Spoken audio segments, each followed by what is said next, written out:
മലയാളികളുടെ മനസ്സിൽ ആഴത്തിൽ പതിഞ്ഞ രണ്ട് പേരുകളാണ് ശ്രുതിയും ജെൻസണും. തനിക്ക് ഏറ്റവും പ്രിയപ്പെട്ടവനും ഉറ്റവരും ഉടയവരുമെല്ലാം ദുരന്തത്തിൽ നഷ്ടമായ ശ്രുതിക്ക് ഇന്നത്തെ ദിവസം പുത്തൻ പ്രതീക്ഷകളുടേത് കൂടിയാണ്. ശ്രുതിക്ക് സർക്കാർ ജോലി നൽകുമെന്ന് പറഞ്ഞ വാക്ക് നിറവേറിയിരിക്കുന്നു. വയനാട് കളക്ടറേറ്റിൽ റവന്യൂ വകുപ്പിൽ ക്ലാർക്കായി ശ്രുതി ജോലിയിൽ പ്രവേശിച്ചു.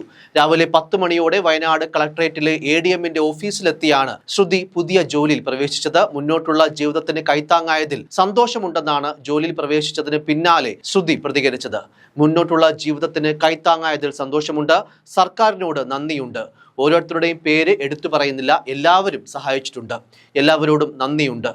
വയ്യായിക ഉണ്ടെങ്കിലും ജോലിക്കായി എത്തും. ഇന്ന് രാവിലെ റവന്യൂ മന്ത്രി രാജൻ സാർ വിളിച്ച് അഭിനന്ദനം അറിയിച്ചുവെന്നും ശ്രുതി പറഞ്ഞു. ജോലിയിൽ പ്രവേശിക്കാനായി എത്തിയപ്പോൾ ശ്രുതിക്കൊപ്പം CPM നേതാവ് CK ശശീന്ദ്രൻ, CPI ജില്ലാ സെക്രട്ടറി തുടങ്ങിയ വിവിധ രാഷ്ട്രീയ നേതാക്കളും ഒപ്പം ഉണ്ടായിരുന്നു. ഉരുൾപൊട്ടൽ ദുരന്തത്തിന് പിന്നാലെ ശ്രുതിക്ക് സർക്കാർ ജോലി നൽകുമെന്ന് മുഖ്യമന്ത്രിയും റവന്യൂ മന്ത്രി K രാജനും പ്രഖ്യാപിച്ചിരുന്നു. കഴിഞ്ഞ ജൂലൈ 30-നുണ്ടായ വയനാട് ഉരുൾപൊട്ടലിലാണ് ശ്രുതിക്ക് കുടുംബാംഗങ്ങളെയും വീടുമൊക്കെ നഷ്ടമായത്. തുടർന്ന് താങ്ങായി നിന്ന പ്രതിശ്രുത വരൻ ജെൻസണെയും ഒരു അപകടത്തിൽ നഷ്ടമാവുകയായിരുന്നു.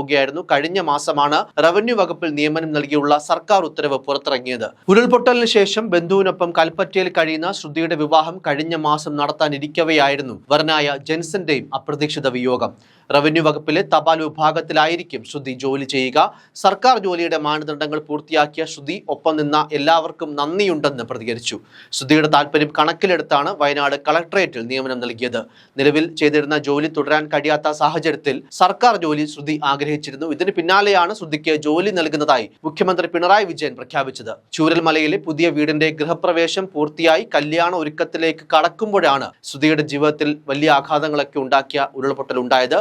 ഉരുൾപൊട്ടലിൽ ശ്രുതിക്ക് അച്ഛനും അമ്മയും സഹോദരിയും നഷ്ടപ്പെട്ടിരുന്നു. കുടുംബത്തിലെ 9 പേരാണ് അന്ന് ഒരുമിച്ച് മരണത്തിലേക്ക് ഒഴുകിപ്പോയത്. പിന്നാലെ വാഹനാപകടത്തിൽ പ്രതിശ്രുത വരൻ ജെൻസണും മരണപ്പെട്ടു. അപകടത്തിൽ 2 കാലും ഒടിഞ്ഞ ശ്രുതി ഇപ്പോൾ കൽപ്പറ്റയിൽ ബന്ധുക്കളോടൊപ്പമാണ് കഴിയുന്നത്. അപകടത്തിലേറ്റ പരിക്കിൽ നിന്ന് പതിയെ കരകയറുകയാണ് ശ്രുതി. ഇനി മാസങ്ങൾ നീളുന്ന വിശ്രമം കൊണ്ട് മാത്രമേ സാധാരണ നിലയിലേക്ക് തിരിച്ചെത്താൻ സാധിക്കൂ.